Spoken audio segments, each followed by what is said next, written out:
Hi, I'm Spencer Dinwiddie, guard from the Brooklyn Nets, and you're watching Ain't Hard to Tell.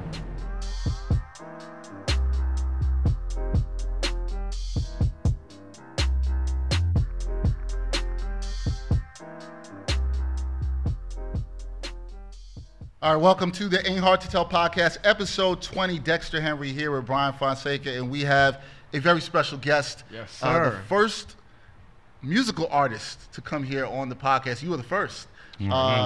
Also, a fellow Brooklynite, so you know I have a lot of love. Hip-hop artist, journalist, and Knicks fan like myself. Long-suffering Knicks fan. We're going to get into that. We're going to get into that. Skyzoo is here. He has a new album out in celebration of us. We're going to get into a little bit about that, hip-hop, some Knicks. Yeah. We're going to talk about all that. Sky, first of all, how are you, man? I know you have been very busy. The album released on February 2nd. Yeah. It's been a busy time for you the last couple weeks. Just how are you with everything, album rolling out, and just... Oh, man, everything is good, man. First off, I'm happy to be here rocking with y'all, you know what I'm saying? Thank you, man. Happy to be here in the building with y'all on the show, and everything's been dope. You know, it's been a whirlwind. Obviously, it's a lot going on, promoting, press, running around, shows, this, that, and the third, but it's all for a great cause. So, you know, it's been dope. Everything's been real smooth. Yeah, man, we're really happy with what you're doing. Thank you. Let's take it back for a bit for the folks that don't know. Obviously, I know you have been listening to your music for quite some time. Brian has as well. Absolutely. Born in Brooklyn, Bed-Stuy. Yep. Bed-Stuy, do or die, even though Bed-Stuy's changing a lot now. Oh, absolutely. And you touched upon that on You the hear it album. on my album. You talked about that on the There's album. nothing wrong with that. Nothing wrong with that. Right. Could you hear just it all over it. could you just tell the people, you know, maybe a little bit about your background yourself, how you started getting into hip hop and rapping and everything? Just tell us about your background. Oh, man, growing up in Brooklyn, you know, hip hop, you couldn't get away from it in the 80s and 90s. You know, me growing up, being born in the 80s, so being a child of the 80s and 90s, you couldn't get away from it, you know, and I fell into it right away. I wanted to rhyme when I was 9 years old. That's when I kind of started. And just, it's kind of like the first time you pick up a ball. It was that type of thing, you know what I mean? So first time I rhymed was when I was 9, and I just kept going. And I knew it was a calling. I knew it was what I was put here to do. And I guess I want to say by the time I was like 19, 20 is when I first started, you know, making some moves business-wise. It's one thing to be 9 years old and running around trying to rhyme and just getting busy in the lunchroom, and it's another thing for that to elevate as an adult. So I say like 19, 20 years old was when I kind of really started getting my feet a little wet, you know, whether it's demos or whether it's dealing with certain people and just building a career for myself. And from there, you know, I've been able to live the life I want to live, have the career that I want to have between my music, being an independent artist my entire career, being a ghostwriter for a ton of major label artists who've gotten, you know, Grammy Award nominations and top Billboard charts and platinum albums due to my work. You know, me ghostwriting for people, me also doing film stuff, me working on films with people, doing screenplay writing, doing, you know, commercials, music for commercials, for video games and different shows and movies and things like that. It's just been a whole, I guess, smorgasbord of different ways that I've been able to maneuver within the music and within the industry in my career. And the dopest thing about it is I haven't had to have a job in like 12 years. You know what I mean? That's because, beautiful. you know, yeah, it's a blessing because I've been able to build my career the way I want to, move the way I want to move, and sustain my life the way I want to without any issues, any worries. You know, just live the way I want to live, you know, not having to work, you know, and just doing what I love to do every day, and that being more than enough to support myself and my family. I definitely want to get to more about you being an independent artist in a bit. Yeah. But first, like, so I kind of discovered you in like that 09, 010 Yeah, totally. period or whatever. Totally. And I was in high school, and I was Okay. like, I was really hating mainstream hip hop at the time. So I was Yeah. trying to look for some other stuff to listen to. Right. And I saw you had a video for a song called Frisbees. Okay. That's the first song Yep, that I heard 2010, by you, yep. and then I've heard about the Salvation Yeah. and things like that came out around that time. And if I recall correctly, around that time you were with Duck Down, Yep. right? Yeah. So I want to know, like, what was that time like just working with Duck Down, working with Ninth Wonder, Right, who right. you had a project with, Yeah, and things like that. Nah, it was awesome. You know, the Duck Down days. Those guys are still my extended family. You know what I mean? Even though I'm not on Duck Down anymore, I've been able to create my own imprint, create my own label, and do my own thing.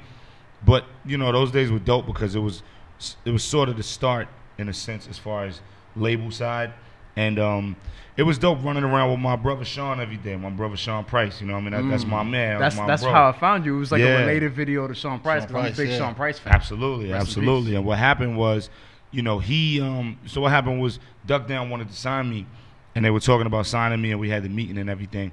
and Sean found out. And Sean told Drew High and Buckshot, he said, yo, you got to get Skyzoo. Like, don't let that walk away. You know what I mean? So if you relate it to sports, like nowadays, don't let KD wind up going to the Warriors or something. Like, you know what I mean? Like, you know, we need that. Like, Sean was like, yo, we need Skyzoo over here, B. Like, make the deal happen. And they were like, nah, Sean, we're going to do it. We're going to do the deal. We just met with him. But he was really on their head like, yo, make the deal happen. I want to see Skyzoo here with us. Like, we need him in the fold. And we wound up doing the deal. And I had a couple other offers from indies on the table, but it just made more sense as far as Duck Down at the time.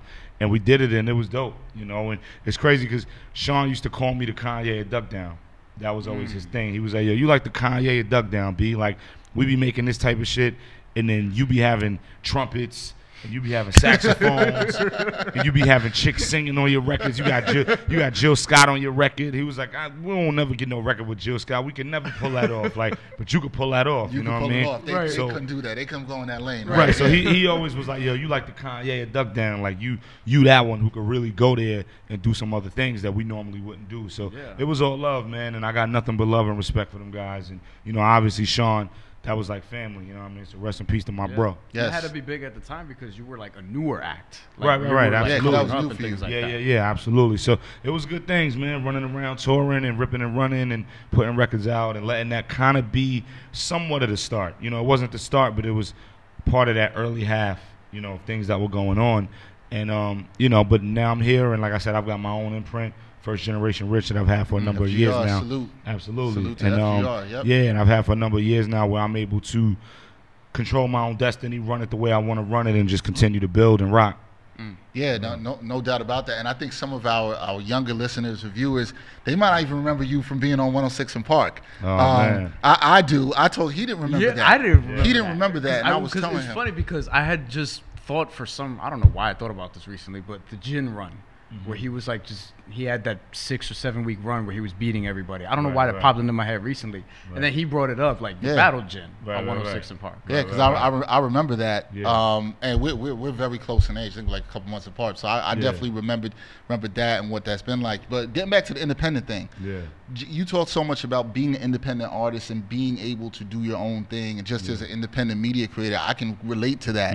Totally. Just how freeing is it for you when I listen to your latest album and I see the freedom that you were able to put into it as far as sound? I know almost in that Kanye way that you've alluded to. Right. Do you still enjoy that? Because sometimes you feel like artists still like, hey, we want the big deal or you need the big deal. You seem very content with where you're at and what you're doing, Sky. Yeah, you know, I love the freedom of being able to make the music the way I want to make it. You know, and I think for me that's the most important part of it. Because at the end of the day, if I cop out and do whatever, granted, it's a business, we all want to get paid. Yeah, and I'm all about that. Yeah. You know, I'm from Brooklyn, so I'm all about getting to the bag. But at the same time, you know, you got to be able to look in the mirror at the end of the day. So when you finish counting that bag up, you got to be able to look in the mirror. This music that I make has my name on it. It don't have all these other people's name on it, whether it's the label or the radio department or the video department or marketing or whatever it is. It's my name on the music. So if I do X, Y, Z to appease them, if it go down in flames, no one's going to look at them. They're going to look at me. So as an artist, you got to remember that. And for any artist that's listening, please remember that. There's nothing wrong with going to get it. Just get it on your terms. You know what I mean? Because at the end of the day, it's your name that's attached to it. So, yeah. I think my favorite thing about you and why I started really listening to you, it was your pen game. You know what I mean? Appreciate it. Because I've said this before on this podcast. Like, my main thing with artists are bars. Like, I need to be able to listen to like, good lyrics and make me That's what we're here for. And I know you take pride in that. You could tell, anybody could tell, listen to a Skyzoo song, that you take a lot of pride in that. Right. So, like, why did that become so important to you, I guess? Because not everyone prioritizes that. And over the course of your career, as we heard on your new album, you stayed true to that. And you haven't really, like, changed course or whatever the case may be. For me, you know, it's just a testament to the era I grew up in and the music I grew up listening to. You know, I grew up in the era of, you know, whether we go all the way back and you're talking about, like, you know, let's say the EPMDs and the Big Daddy Kanes and, you know, all that type of stuff and Tribe and whatever. And then let's take it a few years later when I was in junior high and high school and we're talking about Big and Jay and Nas and all that stuff. And the Wu, of course, me being in junior high and the Wu coming out. And all these guys, like, look at Big, Jay, Nas, you know, let's say the Jizza, let's say Ray, let's say Black Thought, let's say later on, you know, Mos Def and Quad. Like, these is guys that I grew up listening to. And if I'm gonna do what I do, then it's just got to be carrying the baton and carrying that tradition. Yep. You know what I mean? Like, Yeah. it's just like if you're playing ball. If you grow up watching Mike, or you grow up watching Dr. J, if you're going way back, or let's say you grew up, you know, watching Shaq or whoever it is, you're gonna emulate those guys who you grew up idolizing. You know, and when you touch a ball, you're gonna want to be able to do what they did, at least to some degree. You're gonna emulate them, move how they moved, and learn from what they gave you. You know, just being a fan. So it's the same thing. You know, when I rhyme, you know, it's me harping back to what I learned from them guys, and the fact that I know, listen, I grew up a product of them. I could never take a day off and not live up to what they gave me. Yeah. You know what I mean? And that's kind of what it is. It just means too much to me, you know. And I'm about the art. I'm about the craft. I know, you know, the gifts that I have lyrically and what I'm able to do with a pen, and I don't take it lightly. So my job is to continue to push that forward. I think you can definitely hear that in your music. I mean, for me, as somebody who grew up, it's what all the stuff you're saying is when I was in middle school, junior high school, same stuff I was listening to. Yeah. You know, middle school, I'm bumping Reasonable Doubt, Illmatic, I'm listening to that. Of course. Midnight Marauders, I'm listening to that very heavily. When I hear your music, I hear all that stuff in it.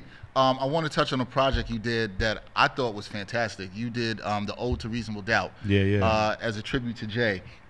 You did that. Elzai did Illmatic, which I heard that was sort of sparked the inspiration for you to do that in a way, right? Yeah, it made people ask me to do it. So people were asking you to do that, right? Yeah. When the L joint dropped, people on Twitter were saying, well, Elzai did Illmatic over. We got to get Skyzoo to do Reasonable Doubt over. And you did a They were like, he's the only man. one who could do it justice. And I never in my life thought about redoing that album or touching that album. I just was a fan of it. And people on Twitter were asking about it, and it became a thing. And for like 2 years, this thing followed me. Yo, when you gonna do it over? When you gonna? I was like, yo, I never said I would do it. Everybody was like, yo, you gotta do it. You gotta do it.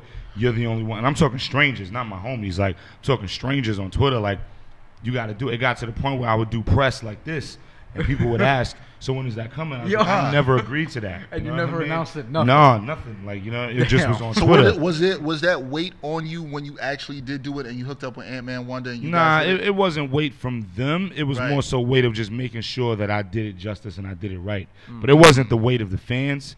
I know if I do something, I'm going to do it to the best of my ability for the fans. So it wasn't the weight of the fans per se. It was more so just making sure that I got my vision across with the project. You know what I mean? I personally think you did, and I've always said, why don't more people in hip hop do covers?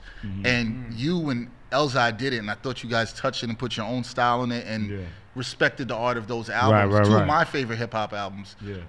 So just doing it. Did you enjoy the process of doing it? Oh, I loved it. Yeah. I loved it. It was a lot of fun. It was quick. I think I did it in like 2.5 weeks. It was quick. That's You know, dope. it wasn't something that took a year or something I had to spend a lot of time on. The pen was just flying. It's definitely one of my favorite projects that I've done as well. It's a really, really special project, A to Z. When you really sit and dissect it and listen to what I'm saying and the approach I took on it, it's a really special project. So, yeah, definitely. Yeah, no, I absolutely loved it. I wish more people did. Well, it's did still things out like there, so just, you know. Just check it out. If If you had a chance, Yeah. is there another album that you would maybe do some cover on, or maybe a song, perhaps? That's a good question. Yeah, it is. I'd have to think about it. Probably Black Star and Common, Respiration. Oh, Respiration. Oh man, I almost Yeah. put on my Black Star shirt today. Actually, that's crazy. I almost did that. That's one of my favorite songs. Period. Yeah, me too. Me too. What do you like better, the original Respiration or the Flying High remix? Most people, Nah, the original. You like the original The one. beat on the original All is right, out of okay, control. the original Yeah. one's good. The Flying High remix is good. That had Black It Thought is. on it. Black Thought hopped No, on that absolutely. Yeah. Yeah, you work with Black Thought. Yeah, if I'm not yeah, mistaken, that's the So homie, what was yep. that like? Because he seems like the type of dude where he'll only work with people who he really, really respects. No, absolutely. You So- know, and a lot of people too. A lot of people are afraid to get a feature with him, which I learned. Is throughout that the true? Is that process. really true? Yeah, yeah. 'Cause you there's a hear that. I've couple- heard that from other There's a people. couple artists like that. You know, I've heard the same thing about myself, where a lot of people are afraid to jump on a record because you know you got to stand up to a certain level. You got to be able to bring a certain thing to a record with me. That makes So sense. you know, when we did the record, it was me and Black Thought, and I wanted another artist on it with us as well, Oh, who really? I'm not gonna name, but. They definitely was like, nah, I can't Yeah, they do backed that. out? Yeah, 100%. Oh, really? And it was a mainstream artist, and they were like, I can't do that, Would you bro. say it Like, off air? I don't know. I mean, I gotta but respect him now. might be the school cameras in here. But you know, there was one or two artists that I hollered at that I wanted to jump on it with us. And I sent them the record, and they were like, "Yo, like I can't." Their team, their managers was like, "They can't do that." You know what I mean? Like they can't do that. That's my favorite song off of Music from my friends. Oh, Money Makes Us Happy. Money makes us happy. Yeah. I love Black Thought's voice. You did the damn thing on your verses as well too. Yeah. So whoever didn't hop on that verse, that track was dope. The concept of the song was dope. You guys executed it well. And that's something I definitely love too. So people really are afraid to get on tracks with Black Thought. Oh yeah. And Skyzoo. Yeah. Nah, definitely. Yo, y'all got to step your pen game up for those people that's afraid out there. I mean, I said it on Finesse Everything. You did, yes. I said I don't get called for features because I kill 16s. You know what I mean? Like, so. You know, word up. They definitely got to step that up. All right, we're gonna step aside. We're gonna take a quick break. When we come back, we're gonna talk to Skyzoo about his brand new album, In Celebration of Us. That is, you can get that everywhere digitally. It's also in stores, physical copies, right? Physical, digital, everything. It's all out there. So you can get that. We'll talk a little about the album, his concept behind it, everything he did with it. When we come back on the Ain't Hard to Tell podcast. What's up, listeners? You know sometimes how it can be hard just to get from point A to point B. Now, when I have to get anywhere and I don't want to deal with the hassle of public transportation, it ain't hard to tell how I get around. I always make sure to use the best car service app in the game. I'm talking about Lyft. Lyft offers rides in minutes. All you have to do is download the Lyft app, request a ride, and you will be on your way quickly. Lyft is all about happy riders and happy drivers. Take a ride with them and you'll see why 9 out of 10 rides end up with a 5-star rating. Lyft always has amazing offers for new customers, and I'm here to tell our listeners about a great offer today. Lyft is currently offering free ride credit to Ain't Hard to Tell listeners. If you are new to Lyft, then you are eligible, and getting your credit is easy. All you have to do is download the app and use the promo code AHTTPOD to unlock your free credit today. Ain't hard to tell who has the best car app service. So use the code today and ride out loud with Lyft. The Ain't Hard to Tell podcast is giving away a $50 Amazon gift card to one of our lucky listeners.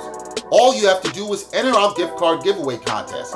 It's easy and there are 12 ways to enter, including subscribing to the Backpack Broadcasting YouTube channel or following the podcast on Facebook, Twitter, or Instagram. For more information, visit the giveaway link in the description info for this episode. Contest ends February 20th, 2018. Good luck, and may the luckiest listener win. The best new sports web series is here. It's from Backpack Broadcasting, and it's called The Sports Walk. The Sports Walk is a series where diverse sports fans take a walk and share their views at the intersection of sports and society. The entire first season is now available on Backpack Broadcasting's YouTube channel and backpackbroadcasting.com. See what other sports fans have to say about a variety of issues in the world of sports. Watch all 13 episodes from Season 1 and take the Sports Walk today.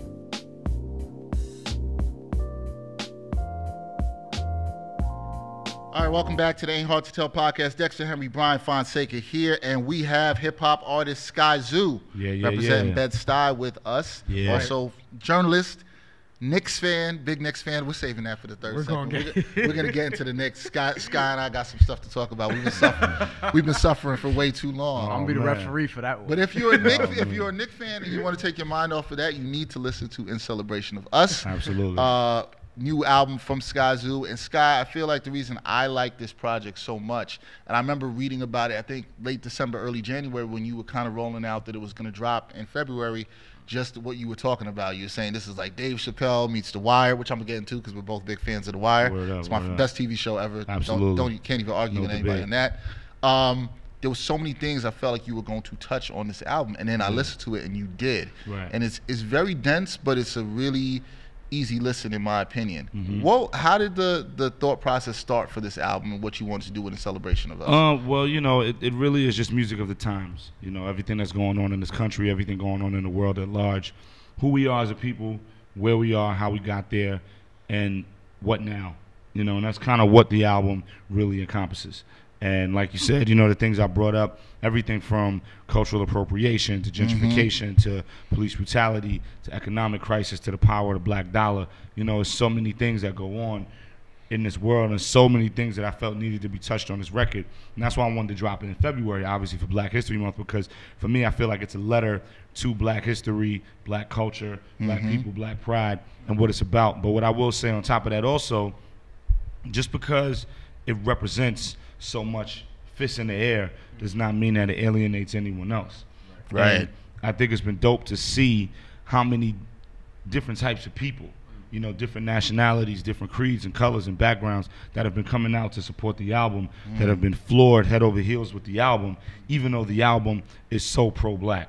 You know, and people have asked, if you had to describe the album in one sentence, quickly, you know, how would you? And I say it's the hip-hop version of Solange's album. And the dope thing about that is A that... Seat at the Table you're talking about. Yeah, I love that album. Absolutely, Yeah. It literally is the hip-hop equivalent to that album as far as what it touches on, how brash it gets at certain times, and some of the concepts. I see that. Unapologetically, you know, things like that. And how it's on one accord with this one message and just does it in different ways, different branches off the same tree. And there's a moment on her album where her mother was like, just because you pro-Black doesn't mean you anti-anything else. Right. And that's exactly how I feel about this album, you know, and I think people get that because I'm seeing the love from everyone who looks like me, and I'm seeing the love from just as many people who don't look like me. And that's a beautiful thing. Like, that's all I really wanted to get across. How important was it for you to just tell your story? And what I mean by that was you had no guest verses like on the album. How important was it to just like you pretty much do? Oh, like, extremely, because you know this is something that I wanted to say. I wanted to give my opinion. So if me and you are cool and you rhyme, I can't ask you what's my opinion on X, Y, and Z. I can ask you what's your opinion. Right. You know what I mean? And vice versa. You know what I'm saying? Right. So I just wanted to give my opinion of what is going on and what I see and what I deal with and how I feel we are where we are, you know? And that was the reason behind it. You know, normally when you make an album, first thing you start doing, you collecting beats and you start thinking of who you could get. Because at the end of the day, it's good business. So you say, well, if I get a record with Black Thought, I get a record with Jadakiss. You know, I'm talking about music for my friends, obviously. If I get Black Thought, I get Jadakiss, I get so-and-so, so-and-so. You know, that's a good way to sell the album as well as making some great music. Yeah. But with this one, it didn't even come to mind once who I could get. Maybe I could call so-and-so. Maybe I could hit up so-and-so. I didn't even think of that on this album because I just had an agenda that I was dedicated to sticking to. We talked about some of the themes on the album, but the sound of the album. I remember a couple weeks ago when you released the little mini documentary you had about the album. I checked that out and I thought it was dope. Whoever shot that and did that, I thought it was extremely well done. Appreciate it. So shout out to them. Shout out to my man Sin Floyd. Sin Floyd, There you go. yeah, great job on that. But the thing that struck me was the sound. It was the sound of the album. It was very jazz influenced. Of course, which that's I love. my thing. Yeah, and it's your thing too. It's always been your thing in your music. Absolutely. But I felt like on this album, maybe more than any other project, maybe outside of the Apollo Brown project, I felt like it was just really, really, you really hit it with it there throughout. How much was that influence from anything else you had, and you really wanted to get to that sound on this album? Well, you know, the music is supposed to complement the lyrics, and it's supposed to hold hands. You know, so everything I'm talking about had to have a certain feel conceptually, sonically, and as far as the background, as far as the music that's in the back and backing the lyrics.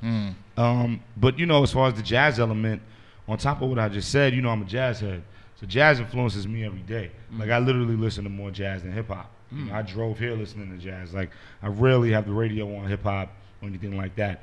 At times, of course, you know, I'll check out certain things if I'm listening to my music, of course, or friends of mine. But musically, man, like 70% of my music consumption is jazz on a day-to-day basis. You know what I mean? So it only makes sense that it shows up in the music in a certain way.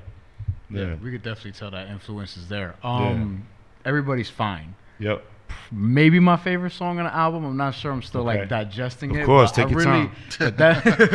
But that's one of the songs. And then the outro also, like, you use skits, but you don't waste them. You see what I'm saying? Of course. Like, so, and Dexter, he doesn't like long albums. He said this repeatedly on the podcast. I don't, before. and I'm also very anti-skits if they're not tied in to the concepts of the album. Yeah. You did that beautifully with this album. Right. And when we first listened to the album, he told me that. He's like, "Oh, I know you like the way the skits were used." Yeah. I'm like, yep, I do. Word up. So I guess what was the significance of doing that too? Because I feel like this was also, if you know, you want to tell stories about all these things, and you can't only do it through like lyrics and beats. You also had to actually tell like some stories. Of course, yeah. Well, you know, I think you answered the question. It's like, you know, just setting it up, setting the tone for what's about to happen or continuing what just happened and everything making sense. I wanted it all to just flow as one piece. That's why there's no records on the album that fade out. Yes, You know, there's noticed that no too. records where, you know, obviously 9 out of 10 records that are made in the world, it fades out. That's cool. Yeah. But on this album, I didn't want any fade outs. I wanted everything to just boom, boom, boom, boom. So it's one interwoven piece. Yeah. It's one lock. You know, Yeah. it's one thing just holding hands, strung together, you know, and all that was on purpose because it's this story arc that starts one place and goes all the way around and comes back to another where it all makes sense.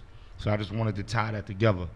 Yeah, yeah. Okay. Makes One a lot of sense. other thing that I felt was what I read about the album is important. I know you just recently became a father, so congratulations. I on appreciate that. it. Appreciate it. I've been Both of you. yeah, recently I'm a father too. you go. My daughter will be 2 Congratulations. in May. Thank you, man. Appreciate that. Yeah. But I thought what was dope was that you said you wanted this to be sort of a cautionary tale to your son. Yeah, like a in guidebook that he could a have guidebook, later on I in should life. say, Yeah, right? A guidebook absolutely. later in life to avoid these pitfalls that we might see in our Absolutely. communities throughout. And I thought that was really dope. Did a lot of the inspiration from this album come from when you knew you came from when you knew that you were totally. going, that you knew that your son was coming? Totally. Yeah. Totally. You know, the album started out with, I said, you know, I want to make an album that's really black and really about what's going on because I was just so affected and impacted by what was going on out here every day, whether it's Trayvon, whether it's, you know, Alton Sterling, whether it's Mike Brown, whether the list goes on and on, whether it's this clown Trump, whatever it is, like all these different things that's going on. You know, I really wanted to jump on that. And then finding out that a boy was on the way, it just tied all in. And so, well, these things are going on. I'm about to raise a little black boy to be a big black man. Yeah. He's going to have to deal with all these different things the way I did. Yeah. So how do I approach that? And what happens with him? How do I make sure he's straight? Because father's number one job is to protect his kids. So it's like, how do I do that? Well, here's one of the ways, one of the many, many ways that I will be protecting him. Making this project that he can go back to and say, I get it. I get it. This is what I'm supposed to look out for. This is what I'm supposed to expect. This is what I'm not supposed to accept. This is what I'm not supposed to tolerate. And this is what they're going to think of me and how I defy those odds. And it just tied all in with the theme of black pride, black power, the black dollar, and all those different things tying together and the importance of black fathers in the household. Yeah. So it just all came together. I love that. I loved how you tied that. Appreciate it. And, one other thing before Brian, I'll let you go. I also loved your use of the Melo. They don't want us to win. Absolutely. Well, I thought that was dope and clever. I knew Thank exactly you. where it's from when I being a Knicks fan. I knew it. I was Yep, like, oh, that's from dope. the Syracuse, you know what I mean? Syracuse, yep. From when he was on Snapchat when Syracuse was in the Elite Eight, yeah. Yeah, that was dope. What's it called? Damn, I forgot my question after you just mentioned that. I threw him off with that. Threw me off, yeah. What are some of your favorite Oh, now I remember. tracks? Now I remember. No, all right, go. Let it go. I remember. Yeah. And I would imagine I pretty much know the answer to this question already, but I take it that you don't really care about numbers. So what? So this is more like a release to you, but do you care at all about how much does it move or how you do at shows? I And mean, things like that? I care about how much it sells. So on different levels, right? Because I know you mentioned shows just now too.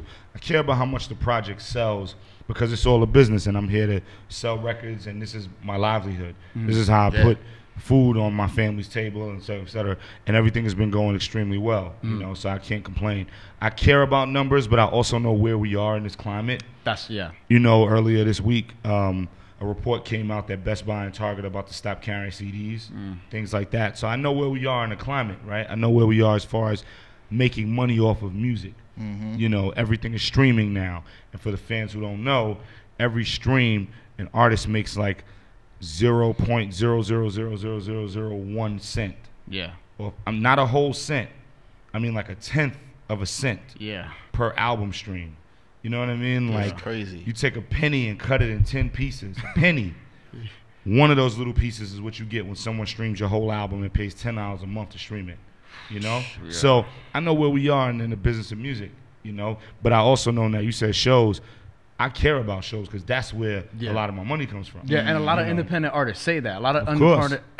even not even just independent artists, but a lot of artists I've heard Yeah. say like they don't care as much about album sales as they do about shows because Absolutely. that is more That's where the money paper that comes goes from. to them. Because if you Yeah. come to the show, you spend $20 on the ticket, $20 on the T-shirt, $10 on the CD, it's $50. I just made $50, and that's per head, give Yeah. or take. Yeah. You know Right. what I mean? So that's important. You know what I mean? And so I care about it all. I care about selling records. I care about shows. I care about the whole landscape of it all.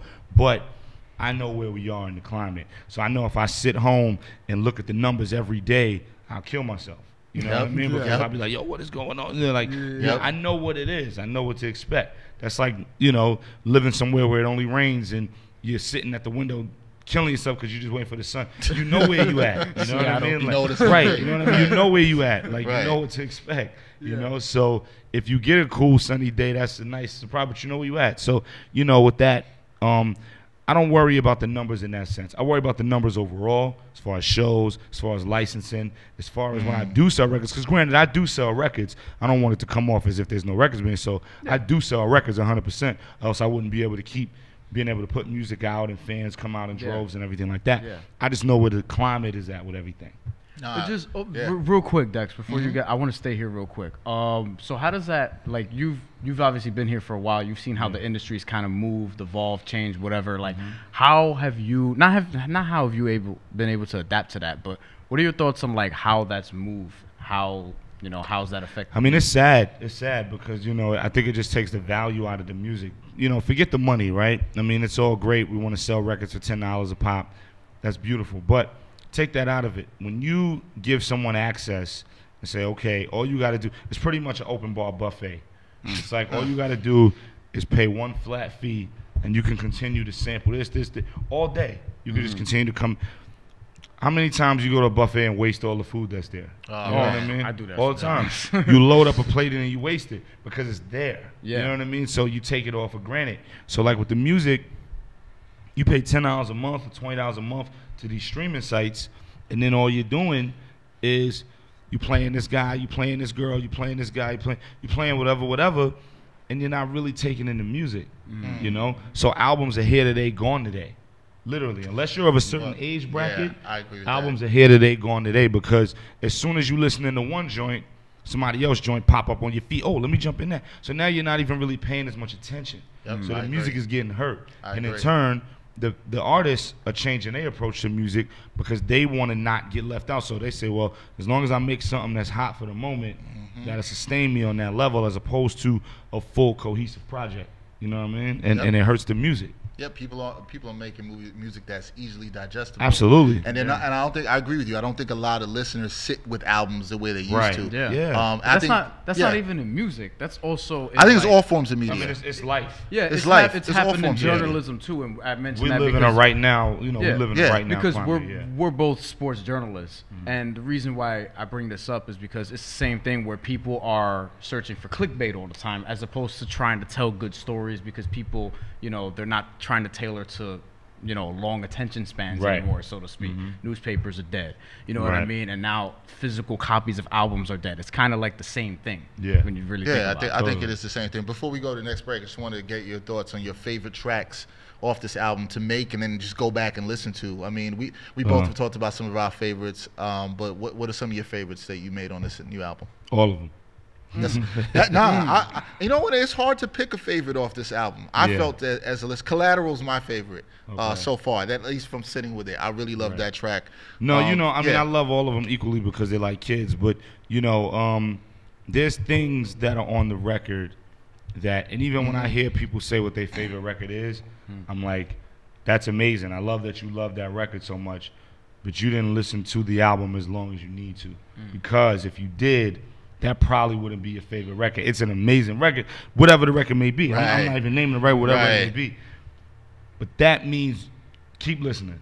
Because when you dig into records like the Stick Up Tape from Menace, when you dig into Honor Amongst Thieves, when you dig into Everybody's Fine, when you dig into, you know, Black Sambo, when you really dig into Love Is Love, like, I love that song. Keep listening. You know what I mean? Like I tell people, I think that's keep listening. I think that's a good point, because one of the songs on the record that and I've been playing it so much, but lately I'm really digging into it and I'm seeing more of the deeper meaning to it. And then I found out your inspiration behind it was heirlooms and accessories. And absolutely. Once I understood that actually came from artwork, and I saw how you connected that with the lyrics and how people may look at something in the past and how it's connected, I think it's a really dope. But I don't want to give it away, because I think people need to experience that too when they listen to it. In celebration of us in stores right now. There you go. In celebration of us in stores. I think it's a fantastic album. I know Brian does too. Thank you. They need to let you win. We need to get you a Grammy or something. Not Man, that let's not get that it. Grammys really matter, And but don't just I listen know to what the you album. mean. Yeah. Don't just listen to the album once either. Sit with it. Nah, he's No, right, no, no. though. You can't listen to it once. Yeah. You can't even listen to it 5, 10 times. Yeah, that's Like, not this an is something album. You really gotta live with it and enjoy it. See, if you say you got to spend so much time with something, it's easy to say, oh, you got to spend so much time with it. That means it's not good. No, that means it's fucking amazing. That means it's great. Because Absolutely. what it means is that there's so much to enjoy and value in it. And a lot of times people ask, well, you always got double entendres, triple entendres, all these different meanings and layers with your lyrics. Why is it? Well, from a business standpoint, besides the fact that I grew up listening to who I grew up listening to, and you had to listen to Illmatic over and over, you had to listen to the Genius over and over, and all these different guys, from a business standpoint, why would you pay for something that you got on the first listen? It's so easy to get music nowadays. If I have the option to pay $10 for it, or download it for free from some site that I can just Google and get a zip share link or whatever, all right, let me pay the $10. Damn, I got the whole album in one listen. I know what he mean. I know what he's saying. I know what it's about. I know where he's trying to go. I get it. Nothing really blew me away. I wasted $10. you're like, I'll move So on. the next time, I'm not giving that guy $10. But if you buy a Skyzoo album for $10 and you still digging into it 6, 7, 8 months later, you feel good about that $10. So now when Skyzoo drop again, you will gladly give him another $10 because you know that's a go right there. I don't even got to worry. And that's why I do that. And 2, 3 years later, you're still going to be listening and 100%, revisiting 100%. that album. We listen to music from 25 years ago, Illmatic, Reasonable Doubt. It's about being in that class. It's about being in that category of MC and that category of artwork, I wish more artists, more rappers aspire to that, to be in that category. All right, we're going to take another break. When we come back, we're going to talk with Skyzoo. We're going to finally get into it, the New York Knicks. Yeah, let's talk some basketball. Definitely man. talk some basketball. We'll talk a little bit about that when we get back on the Ain't Hard to Tell podcast. Sports Guru is the place where fans talk about sports via video. All videos are 60 seconds or shorter. Sports Guru makes the video look more professional and fun by adding automated on-screen graphics. You can follow your favorite sports by team, trending, new, or by people you follow, and more. Type in the title of your video and it will auto-magically go into your on-screen graphics. It's just that simple. Tag your teams and publish sports. Let's talk sports. It ain't hard to tell where to get the latest merchandise from Backpack Broadcasting. Gear is now available via TeePublic. Visit the Backpack Broadcasting TeePublic online store to get shirts, hoodies, mugs, and phone cases. Represent your favorite Backpack Broadcasting shows, including the Sports Walk, Sideline Stories, and of course, the Ain't Hard to Tell podcast. Check out the special offers for our podcast listeners at http://t.pub/lic/backpack. Get in the game with your official Backpack Broadcasting gear today. Welcome back to the Ain't Hard to Tell podcast. Dexter, Henry, Brian, Fonseca, and Skyzoo. Big time Nick fan. Album in celebration of us. In stores now. You can get it anywhere digitally if you want to listen to that, if you want to stream, but you should buy the physical copy. You should go see this You could buy the digital too. Yep, if people buy the digital, we eat off that. Yes. What we don't really eat off is the stream. Yeah. And people get confused. Just to tap in real quick before we go into the other thing. No problem. Just to help the people out. People feel like if they go to their streaming site, Spotify, Apple, Tidal, whatever it may be, people feel like if they go to their streaming site and they grab the record and they playing it, they feel like, oh, I bought your album. I heard it on Spotify or Tidal, whatever it might be, Apple, whatever. That's not the same as purchasing it on Apple. And the crazy thing about like Apple Music, like I have Apple Music because it's super convenient, and whatever. I have Tidal and, Spotify, all those different things because it's convenient. But at the same time, if it's something that I love or something that I want to hold tangibly, then I go purchase it. So for instance, a lot of people be like, yeah, I went on my iPhone and I got the album. I went to Apple Music and I got it. You didn't get it if you went to Apple Music. You're borrowing it if you went to Apple Music. Right. You know what I mean? Like you're borrowing it from their cloud. Go to the iTunes app, which is on the phone. Go to the little purple iTunes app, and it says iTunes Store. Click that and search my name. And that is when you purchased it and when you own it. You know what I mean? So that's all it is. So, yeah, but you can copy digital, you copy physical, the whole nine. There you There go. you go. Clarity. Do that. Clarity. Yeah. I think people need to know that and make it know that you're not like Yeah, but anti-streaming. no, not at all. But you know, the fan, you can't blame the fans for not knowing. You know, if somebody has never been in the music industry a day in their life, like 90% of the world, you know, what I mean, has never been in the music industry a day in their life. All they know is you tell me I can get the music here, I go get it from there. They don't know the intricacies of it, and that's how the streaming sites win. Because they win off the ignorance. Yeah. They don't know, you know what I mean? So you just put them on and let them know. A lot of times people be like, yo, I didn't know that. Now I go to the site and I buy it. I go to iTunes store and I buy it. Right. Or I go to whatever and I buy it. Cool. Yep. You know what I mean? So, yeah. All right, let's get into these New York Knicks. Yeah, man. Like me, Brooklyn born and raised. Yeah. Long-time Knick fan. Yeah. Let's just be real, Sky. Things ain't been that great in the last 15 to 20 years. Right. When it Except comes to when my bro Melo was here. Other than that. All right, yeah. so let me start with that because I actually don't know how you felt about this. How did you feel about the Melo trade? Did you feel like it was time for him to go and the Knicks to move on in a different direction? See, I'm pulled, you know, tug of war because I know Melo personally, like that's the homie, and you know, for a while now, that him and his crew and his fam, those my peoples, and the selfish side of me as a Knicks fan wanted them to stay here, but the homie side of Melo being my man wanted him to go for his benefit. Not because we didn't need him or he wasn't supposed to be here or he was no good for us. No, he was the best thing we had since Patrick Ewing, Bernard King, you know what I mean? But, you know, it was because I knew he deserved better than what this organization, with half the city, not the whole city, with half the city, with this punk-ass GM at the time, or president at the time, was giving him, who I can't stand. But, you know, he deserved better, you know what I mean? So I wanted him to go, and I remember telling him, like, bro, like, you know I'm a diehard fan, but whatever you got to do, bro, like, I get it. You know what I mean? We all get it, you know, and that's when he was still here. I was like, we all get it. And the real ones know what you deserve, you know what I mean? So regardless of our fandom or whatever, just do whatever you got to do for you because you deserve that jewelry. You know, you deserve that ring. You know, so but I wanted him to be here forever. Want him to retire, Nick. I want his number in the rafters. I'm hoping they pull a Paul Pierce where he re-signs for one day at the end of his career. He can retire, Nick. Stuff like that. You know what I mean? Because it's what it was supposed to be. Was him being here, God Melo to hold it down. You know? Yeah. Go, and speaking of the punk ass president, one of the last things he did before, you know, his exit or whatever was draft Frank Ntilikina. Right. You two disagree on Frank Sky, we Ntilikina. have a lot of things. Wow. So, okay, you called him a bum. So go ahead and talk about it It's like because my 80th time calling him a bum. He's But, straight up bum. now, let me ask you this, right? Because I saw you had tweeted about you wanted to see the Knicks go after Kemba Walker, right? I know. So I If definitely it made sense, I wasn't trying to give up the house, but if it made sense, But if it made sense, you would do it. When they drafted Ntilikina, your thoughts? I was livid. Livid. Absolutely. Did you watch him play at all? Anything? Absolutely. did you want anybody else?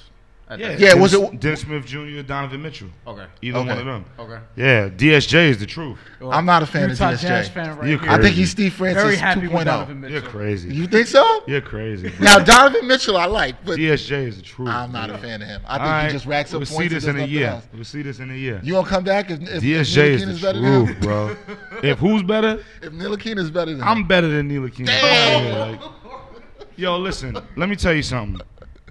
I'm a huge basketball fan, right? Right, Yeah. right. So when I'm not dealing with music and jazz, I'm basketballed out. Yes. Whether it's YouTube, whether it's highlights, I live on Bleacher Report. I talk to Bagels, Ian Begley every day. I'm a humongous basketball fan. Right. If the Knicks are interested in somebody, I do research right away as if I was on payroll. okay. See, You know what now, I'm saying? now I want to So say you- something about that because. disclaimer, you're a knowledgeable basketball. Absolutely. Oh, and I 1000%. didn't doubt And we this. I didn't doubt not this guy doubt that, was. but we're letting people know. I didn't Right. doubt This this is guy not- was. Absolutely. What I So tend this to, is a calculated attack on Ntilikina. Absolutely. No, what I, It's what not I, an attack, it's what just I an tend- observation. What I tend to find, Scott, from a lot of people, and I don't think you're in this realm, but I remember this with Porzingis. When Porzingis was when it was coming up for them to draft him, I looked at him. I said, "Yo, that kid could play." I liked him. I scouted. I liked what he saw. Right. A lot of people was like, "Nah, I want Mudiay." We'll Now- get right, we'll get right, to him right. in a second. That's my bro too. Yeah, we'll get to Mudiay in a second. But I liked KP, and I want him to draft him. A lot of people had that European bias. Nah, let's get him. We've been burned by all these. He's going to be Darko Milicic 2.0. Right. I'm fine with the fan who does their homework. Right. and then says, okay, I don't like a guy. Even Right. if you and I disagree, Right. I respect the fact you did your homework. Yeah, here's the thing. Yeah. I was super wrong on KP, and I admitted that. See? Man See, of I my can word, I respect admit that. that. Like, I can a respect man that. can admit when he's right and admit when he's wrong. I was wrong on KP because we didn't know anything. There wasn't much out on him. There We wasn't. didn't know You had to- anything. yeah. And, you know, this guy says, we're going to go get this ring now. This guy being Phil, right? Yes, I know what you're talking about. He goes, we're going to go get this ring right now. Melo deserves this ring right Yep, now. We're he going to did build say the that. win. 2 months later in the draft, he drafts a kid who nobody knew, and he comes out right after the draft at the press conference and says, this kid won't be ready to 3 to 4 years. So how do you say on one hand, we're going to go get it now, get him some help right now? You're in a position to make a huge draft pick, and then 2 months later say, this kid isn't ready for 3-4 years. How do you expect the city? How do you expect the rest of the team? How do you expect that franchise player, anybody, to have faith in who you just picked? You just told us this kid is not ready. Now, on the flip side, Phil was wrong. He was mega ready. You know what I mean? Yep. So I'm happy that I was wrong in my feeling like KP wasn't it when they drafted him, because there was so many other options there, and because we have been running the turnstile of point guards for 10, 15 years, and there was a plethora of point guards right there, one being Emmanuel Mudiay, who wanted to be here. The only reservation he had was he didn't want to play for the triangle. Smart man. So when you look at everybody who was available, it was like, why would you take an unknown who you are telling us is a project? It's Right. one thing to say, yo, I know y'all don't know him, Yes. but he's ready. Right. Trust me, he's ready. I've been doing what I need to do. He's ready. It's another thing to come out and blatantly say, yo, he's not ready. Right. I know I took him with the high pick. A high pick is like spending a bunch of money. That's like saying, I know I bought this car for $300,000, but it's not ready. But I It's was- not going to be ready but to I- roll yeah, for it's 4 not ready, years. yeah. To say that, Well, and why to be would you wrong do about that? it. Exactly. And And wrong. to be wrong So about I it. understand completely where you were coming from on that and why you felt that way, because I was there when Phil Jackson was introduced. Right. I was there. Beggs and I were there. Right. I was there after the draft. I heard all this stuff. Right. Yeah, and I was like, thought it was conflicting. Talent-wise, I liked KP. Right. But what you were sold Exactly. is not the same It's like thing. you told Yeah. us, yo, you said he's not going to be ready. Fans, I want you to be patient. And we're ready for 3 to 4 years. 3 to 4 years? Like, are you serious? When Melo's contract has 2-3 years max left, what are you talking about? You just re-signed this guy on the belief of that you're going to help him now. He could have went anywhere in the world and got to it. You sold him on the belief that it's going to be now. You sold us on the belief we've been losing for too long. Dolan brought me in. It's going to be now. Now you're telling us to give you a minimum of 3 to 4 years. It doesn't make sense. Now, granted, he was wrong. So we all were wrong who thought he wasn't going to be it. Right. But that's a pleasant surprise. I'll be wrong like that every day of the week. I'm cool with that. You know what I'm saying? I'd rather that. The difference between him and Frank, you could see right away who KP was. You could see in Summer League. You could see in Game 1.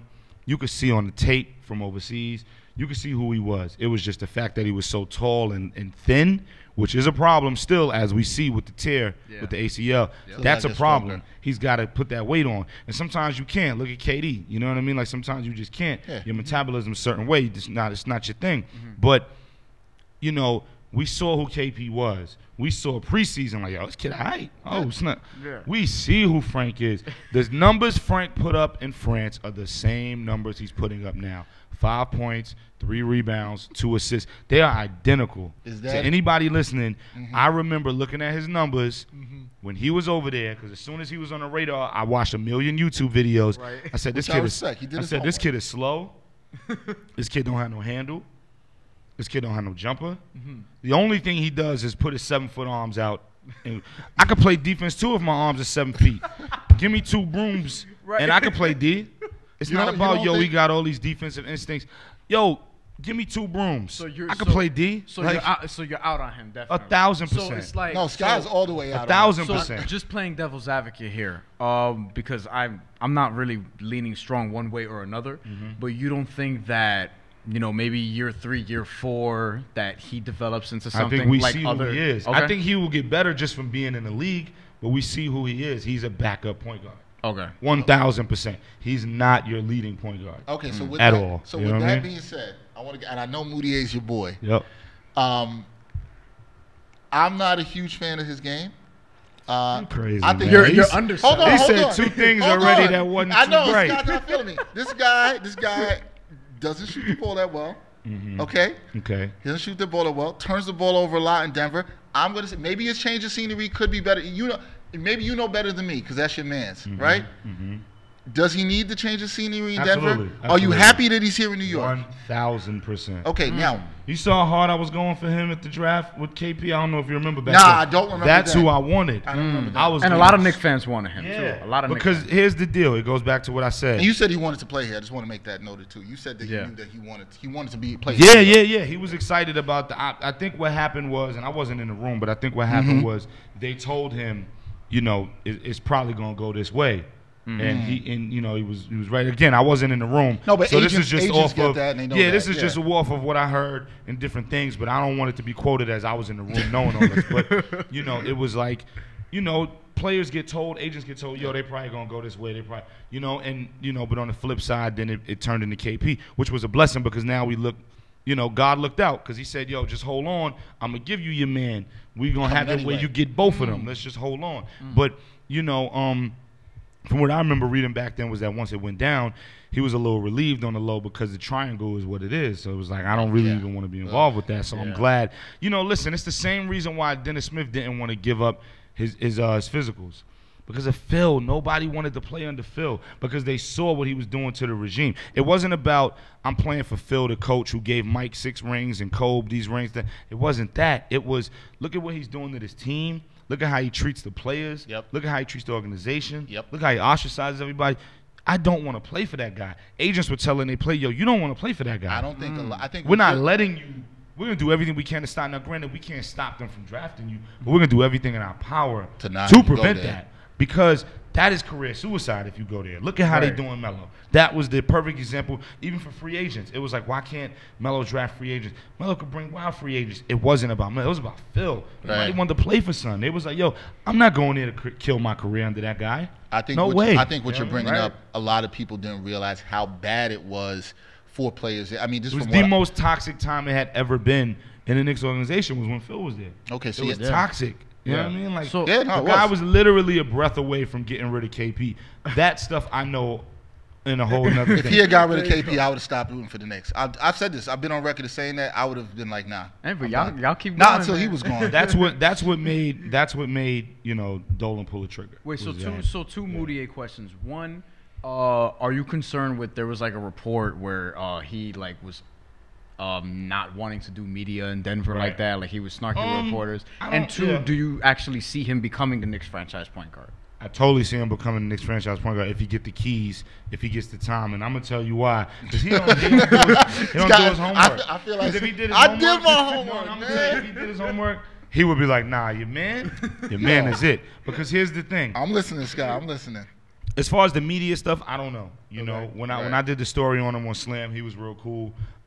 He's a real laid back dude. You know what I mean? He's not, you know, he's real chill. You think he can fit in New York though? I think so. Okay. I think so. He's real chill. Okay. You know, he's from Dallas.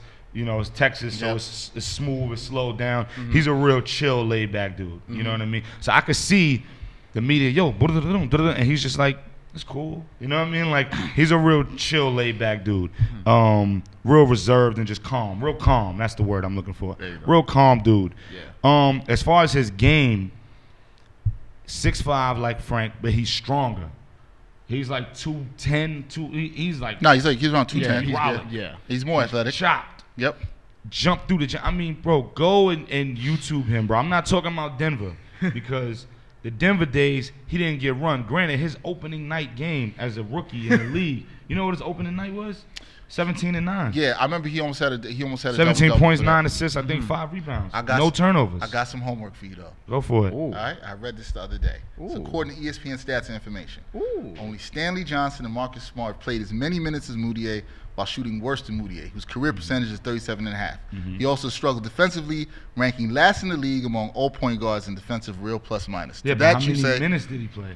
Well, yes, his time has gone down to Denver. Like, here's the thing. He fell out of the rotation because I don't know what Denver was doing, but every time they had a pick, they took a point guard. They're like 8 point guards over there. Well, and all who they don't believe that can play point guard. It's insane. So you got Jamal Murray, who they don't believe that can play point guard. But they gave him the keys, though. They did. He's the point guard moving forward. They gave him the keys. What I'm hearing is they still don't even believe in him. I'm not saying you're wrong. I hear you. I'm just saying, so it's like you draft Mudiay, and then you say, yo, you the guy. The very next draft, after he had a cool season, he averaged 14 and I think 5 on the season as a rookie. Yeah. What is wrong with those numbers? They go draft another point guard. Then in the second round, they draft Malik Beasley, who could play the 1 and the 2. Then they go out and get, I think Jameer Nelson was already there. No. Gary Harris is a 2. But they went and got, it's like, yo, what are y'all doing? So, of course, that's going to make you feel like, yo, like. Oh, it's going to affect your confidence. Of course it's the same thing that's going on with allegedly what they were afraid of with Frank right now. Like, yo, is he going to be able to, you know, because first they brought up Trey. That was my Then next they question. went and got Moody. You know, so what is that going to do to him? But, you know, he just didn't get the time and the system. You know what I mean? Like, sometimes that's fair. The system ain't for everybody. I agree you know with what I that. mean? That's if you true. look at Isaiah Thomas right now. Yep. His career, his value is way down right now. Super. Yeah. A year ago, he was talking about, I want $200 million back to That Brink's is truck not up. happening. And you could have argued it a year ago because he was averaging 30 points a game in Boston, and he was, I think, 5th in MVP voting. Yeah. At 5'9". Yeah. You could have said, yo, son, here go that $200 million. Get busy. Yeah. He might get 3 years, $30 million this year. He might. Yeah. All because of a half a season. Why? Wrong system. Because he went to a team. He didn't have any choice over it. Nope. He was traded to a team that had a 6'8" point guard. Wrong system. Yep. You know what I'm saying? Doesn't fit his skill set. Exactly. So that's what I'm saying. Like, system is everything. You know what I mean? That's like somebody who's mad nice but isn't on the right beats. It's the same thing. Like, system is everything. You know what I mean? So Moody wasn't in the right system. You feel like he's in the right system now? I think he can be. Okay. I think the opportunity is there.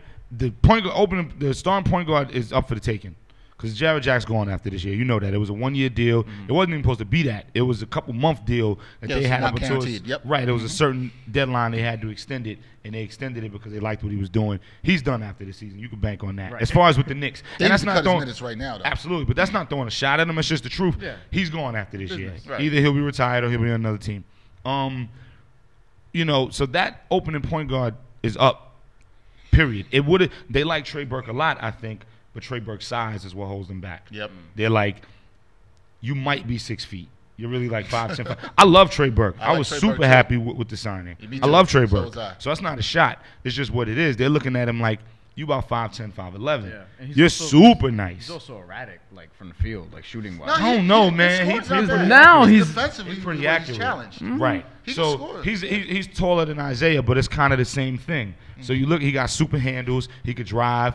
You know, him and Timmy got good energy, whatever. But it's like, you look at it and you're like, you would be dope backing up purely because of your size. You know what I mean? I agree with that. So that opening point guard slot is up for the taking. And I'm telling you, they can lie to this kid all they want because they have to, right?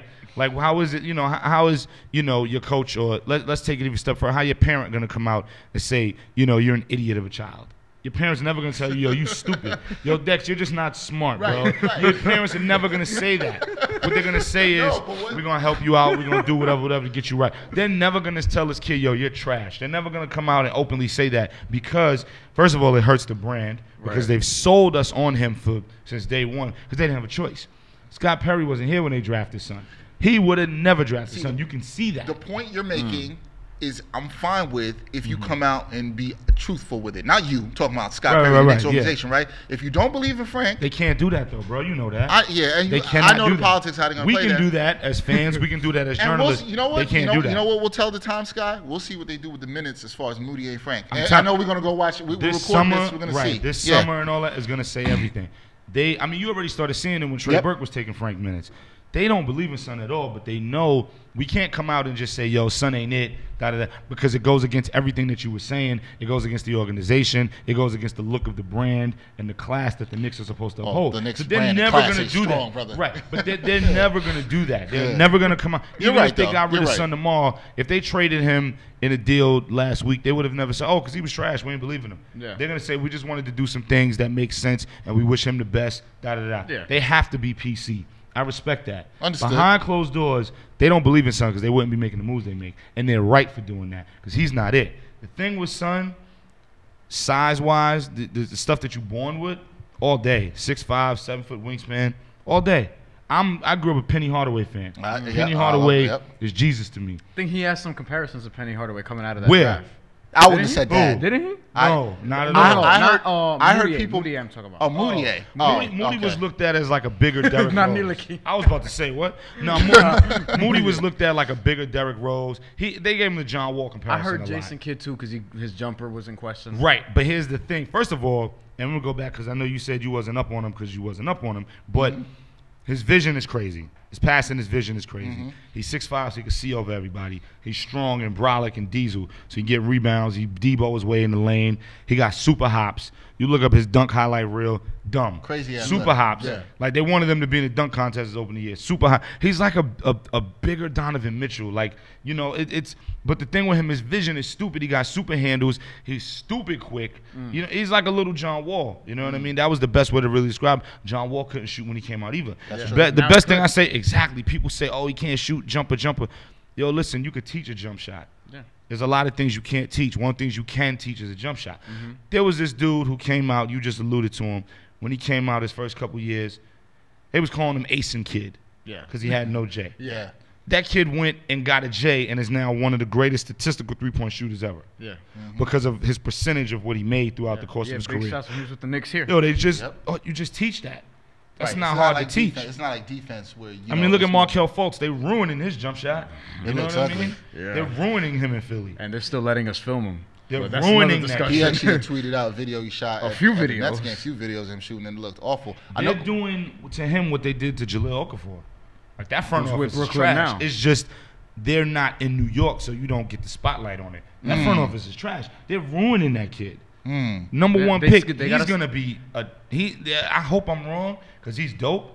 Yeah. They're ruining that kid. You know what I mean? So at the end of the day, And we still have no answers on what went on there with the shoulder and everything and that. I think they made him play through it. I think what happened was this is me speculating. I don't know nothing. I think they messed up somewhere. too. Yeah, I think he was hurt and they made him play through it. That's what I personally think.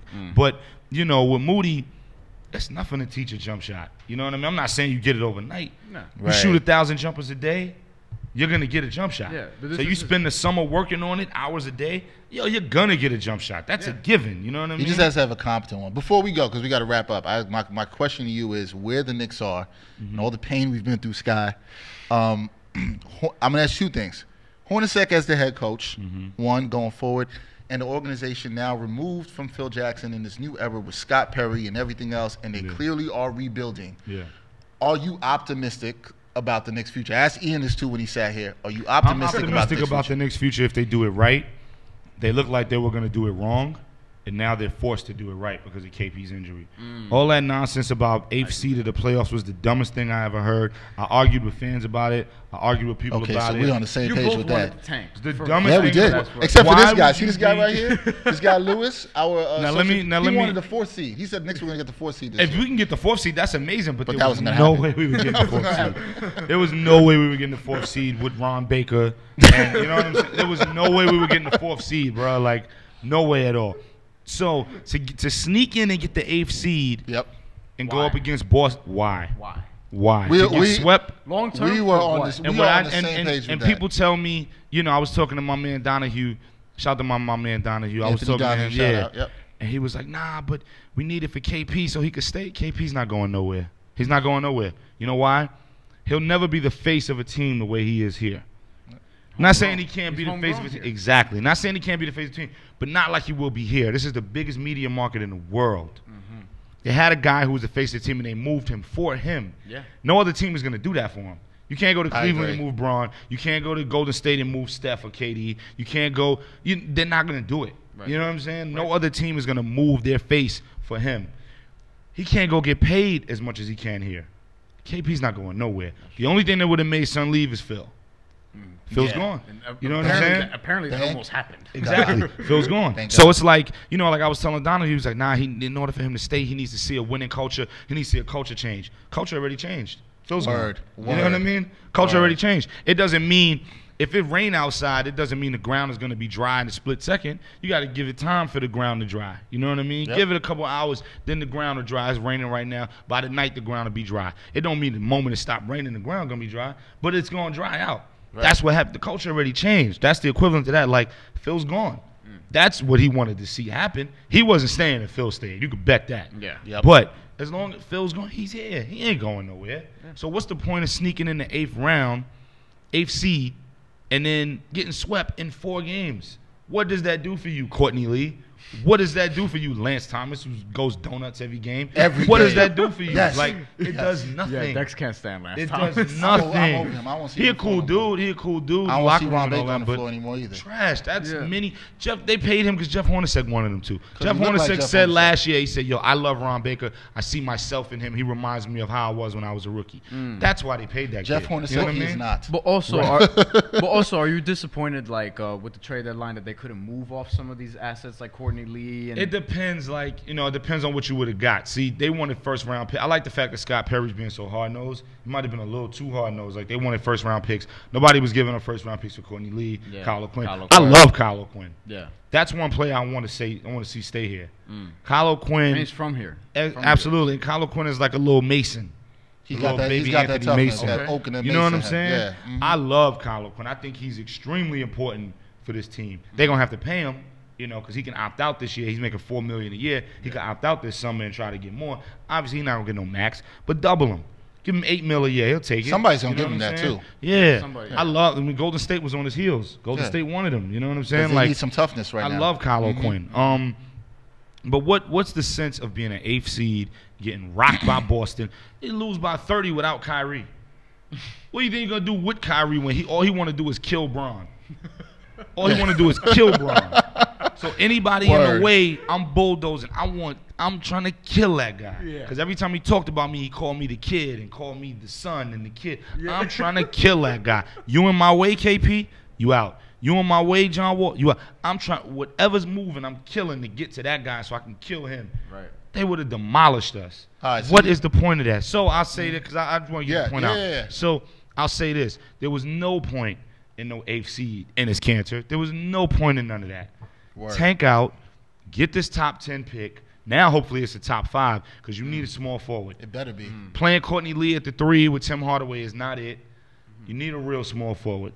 There's a plethora of small forwards right now in the draft. Right. I'll give you 3 right now that I want. That's where I was going because he wants. Well, I'm very high on this kid, Luka Doncic from Croatia. I'm going to tell you why that's a problem because he's dope, You don't right? like them European players. No. He's dope. He's super nice. Okay, He's super nice. But I know you did your homework, Scott. yeah, I he's know you super did your nice. But homework. he's a 6'8" point guard who can shoot.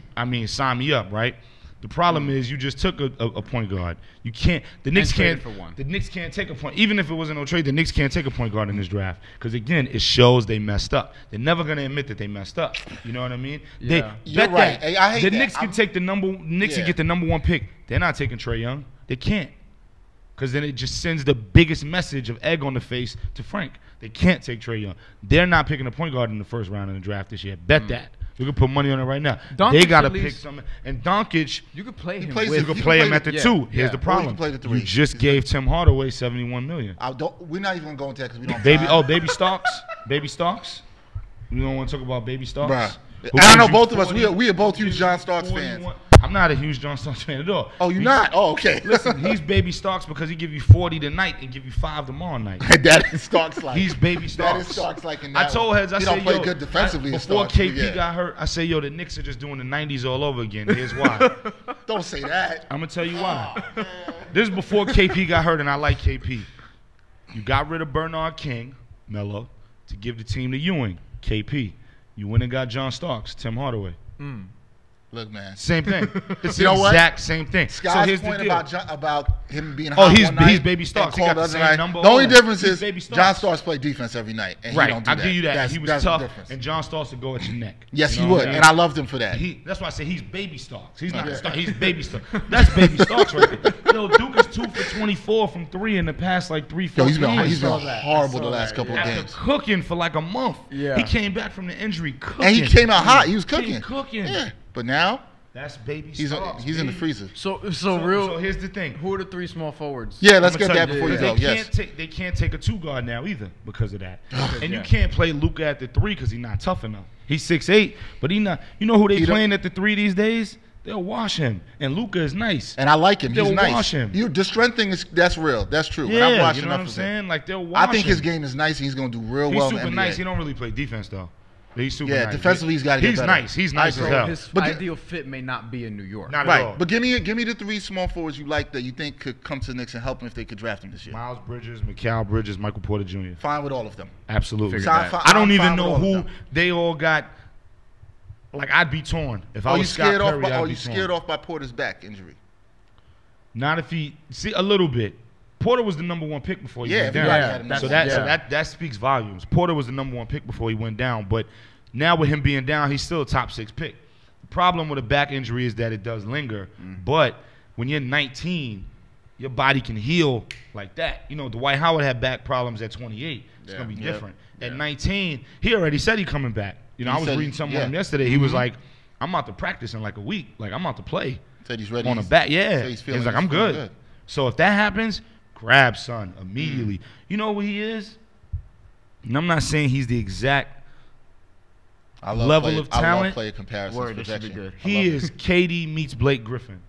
He is a hybrid of those two. For people watching, do you see my face? Do you see my Listen face? to what I said. Listen to what I said. It does not mean he's as nice as KD. It doesn't mean he's as nice as Blake Griffin. His face hasn't changed. He's those two styles of game put together. He's not as. I'm not saying he's as. KD is otherworldly. Otherworldly. I mean, Right. KD can shoot Blake from Griffin here. too coming out of Listen, Oklahoma. KD can shoot from here and make it in Oakland. You know what I'm saying? Like, Bro, he's otherworldly. But if listen he to what I'm does saying. that, I'm gonna be so excited. Listen to You what know I'm gonna be saying. I'm listening to you, bro. Look him up. This is a guy who's 6'10", who's slim but somehow still cut up, lightning quick, shoot the 3, shoot the mid-range, dunk all over everybody, and got handles. Yep. He is KD meets Blake. I'm not saying he's as nice as KD. I'm not saying he's as nice as Blake. But saying he's he got if you took those parts and put them in a pot, he's that. I like that pot. And then, you know, I love Michael Porter Jr., man. He would be the perfect piece to put next to KP. Perfect. Now, Mikal Bridges, 6'7", Yep. 3, plays super defense. Yes. Known for his defense more than Yes. anything. But now his jumper is what? He's shooting 47% from 3, which is otherworldly. Yeah. He's great. That would be amazing. Is he brolic enough for the 3 to deal with the Draymonds and all these guys every night? I don't know. I mean, Draymond's a 4, but they switch him off. I don't know. Miles probably who's going to wind up being. Miles Bridges is it. He's brolic, 6'7". I mean, brolic, chiseled. Yep. Dunk on everything. All he want to do is jump through the gym, play hard defense, got a 3-point shot, pass and does pass the rock. I think, again, here's a player comparison. I think he's a more offensively polished Draymond. He has a similar game to Draymond, but a better offensive arsenal. Yeah. Draymond was very raw. Yeah, Draymond's overrated. Draymond don't got no offensive game. Draymond is overrated. Yeah, defense, Yeah. but he's overrated. But like, he is in the right place. Like, right. You know what Miles I mean? Bridges. Goes to your point about fit and system. Yeah. Right. Yeah. Exactly. He's in the perfect Put place. Draymond on any other 29 teams. Yeah. It's not happening. Put him on the Nets right now. It's not happening. It's not happening. Yeah. He is a victim of his environment. He's a product of his environment. Right. He's a product of his environment. He'll be a victim of his environment if he goes elsewhere. He's a product of his environment. So it's like, but Miles Bridges is a more offensive, polished Draymond. He plays a similar game to Draymond. He even has a similar build, 6 height, cock diesel. I like Miles that. Bridges I like is that comparison for him. But his offensive game is It's way more I polished. agree with that. Dropped 20 last night, hit the game winner at the buzzer. Like, that's, and him, his three works, but it's not cash. But when you got Hardaway, who's supposed to be it, and you got KP who shoot from 40, you know he can't. you all right. Yeah. Like, you don't So need. you can live with him. Exactly. You don't need Miles Bridges shooting 5-6 threes a game. No. You got KP who shouldn't be doing it because he's so tall. I hate these 7-footers shooting 10 threes a game. Really? I hate that shit. Even if you can hit it, KP shouldn't be able to go 5 for 9. I'm with him. Yeah. He should be going like, 3 for 6. Yeah. I don't need you 7'3" shooting 10. And I like KP. I just don't I need don't all wanna that see out him there. that Because if volume. you I out agree there, with you. if you out there, then who's under the rim getting a rebound? Yeah, and it's crazy And who's because running the break? You know what I mean? Right, Like, who's getting out? it's crazy because now we're at a point in basketball where it's like you see a 7-footer, but you're like, Right. hey, but can he shoot threes? I like the fact that's a reality as far as do you have the capability of it. Yeah. That's But like not me. if Like, that's your main right. chanting That's cry. If that's exactly. all you do, That's like me. Like I I can rhyme fast. I could double time. People saw it on Black Sambo. People saw it on Heirlooms and Accessories. But that doesn't mean I'm rhyming fast on every record. Right. But I can do it if I have to. I could da da da da da da da da. I can do, but that doesn't mean I'm doing it on every possession. Right. So I don't like the fact that Heads is doing it on every possession. I like how Karl Anthony Towns does it. He can hit the three all day. He might shoot three threes a game. Yeah, Anthony He Davis might. too. He Anthony Davis too. Exactly. Out. I like that. They mix it. He can mix do the it, inside and outside. but it doesn't mean his game is predicated on just that. Right. Now, a lot of why KP game is predicated on that is because he's so thin. You know Yeah. what I mean? Even though I like him a lot, none of this is a shot. It's because he's so thin. You know what I mean? He's got to get stronger. But back to Miles Bridges, just to wrap up. Yes. I'm telling you, he would be a perfect piece in between Hardaway shooting 1,000,000 threes and KP shooting 500,000 threes. He would be a perfect piece in between. He's a dog on defense. Yeah. He's a dog on rebounds. He wants it. He wants your face on the floor, and he can drop them points and give you 20, 25. He's good with giving that rock up. He can play off the ball. He got a handle. He's ambidextrous. He's cock diesel. Miles Bridges. But if Michael Porter Jr. is there, if his medicals is there, I want you might have. I don't know, man. I'm gonna hit you up after the draft. Yeah. Because I'll probably know from Twitter. Hopefully you're not as mad this year as you were last year. I want you to be happy, man. Hopefully for you guys' sake that you have Watch the him go opportunity. take Grayson Allen or something. Don't say that, man. You know what I'm saying? You might not see me here anymore if they take Right. Grayson Allen. Exactly. You might not see me here anymore. We got yo. So passionate about the basketball. You're definitely knowledgeable. So we're glad to man. see that. Because you're in the zone. He's like me. He's in the draft boards and everything. Baby, Mudiay. You're telling me to believe in Mudiay. If they give him the reign to run wild, You're telling me the Knicks the are gonna be only okay. problem is for it to really work, you got to see him and KP together. And we're not going to be able to see that for a while. At least not till Right. next January, Right. probably. Looks like. Yeah. If I mean, if he was playing now and they made that trade, oh my gosh, forget it. Because they would just, KP needs somebody to get that rock up, throw that alley, drive in the lane, kick it out, drive, defense trailing him, kick it back, whatever it may be. That's what he needs, somebody with handle. That's why it worked so good with Trey Burke for them few games. Because Trey Burke get in the lane, boom, dish it, KP right there, yam. You know what I mean? Like he needs somebody that. who can penetrate and have the threat to finish and have the pass. I mean, because there was a couple guys there last year, man, but you know, they want to eat French bread. You know what I'm saying? Baguettes. You know what I'm saying?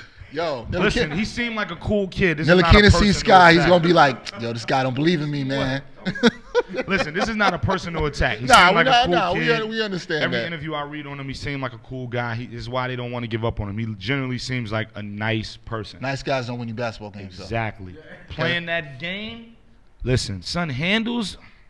Before we go, Scott, one real back to music thing real quick. What are you listening to these days as an artist? Are there any it's outside of jazz, but any hip hop artists you're listening to these days? I don't really know, man. Tell you the truth, I don't really know. You know, a lot of old stuff, man, and that's not to be stuck in my ways. It's just I'm not really super inspired by a lot of what's going on nowadays. But yeah. I wish I had more than that. We have our picks. I mean some of the people you say, you know, like Cole, Kendrick, of course, you know, like when you say new people, right? Like I don't really consider them new because they've been doing it for a little bit, you know, right? Kind of in the same time frame as far as coming out, et cetera, et cetera. I listen to those guys. Yeah, Kendrick, Cole, you know, all that stuff. Freddie Gibbs, you mentioned, of course. You know what I mean? Like, yeah, definitely, they all get busy. But as far as when I get asked that question, I think new people, and when you think new people, I can't really think of too much. Now, if I really sat here for an hour, maybe, but you know, as far as new people, I can't really think of too much. You know? Yo, why y'all laughing? Because the Freddie Gibbs mentioned, right? He's a huge Freddie Gibbs fan. Nah, Freddie's dope. Freddie, my man. Yeah, Freddie's my homie. Nah, he's super dope. You know? I tell them that all the time. I don't see. I'm not new. But exactly. That's why I didn't bring him up. No, I understand where you're coming from on the new thing. It's been a recurring theme on this podcast. I mean, like, for God's sakes, like. Nah, Freddie's dope. You know what I'm saying? Yeah, like, Freddie's super dope. It's like if you ask me somebody new, I couldn't tell you like a really recent rapper that I've really gotten to the music in the last 3 or 4 years that I really was like, oh. Maybe Joey Badass. No, but I've been listening to Joey since like 2012, 2011. 2011. So that's not nobody says new. I love Joey. I think he's dope.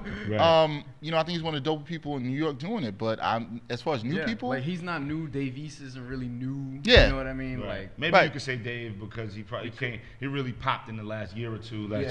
But you see how difficult it is. You know, nah, it's hard. So I could somebody we like. Yeah, but even he's been doing it for a bit, so I can't even. When you say new, it's very difficult. Yeah. All right, but if you want some new music, you should be listening to "In Celebration of Us" out now. Right now. There you go. Scott, we want to thank you for joining us. Appreciate it. One talking hip hop and basketball so passionately. Yeah, man. We're gonna see about Frank Ntilikina.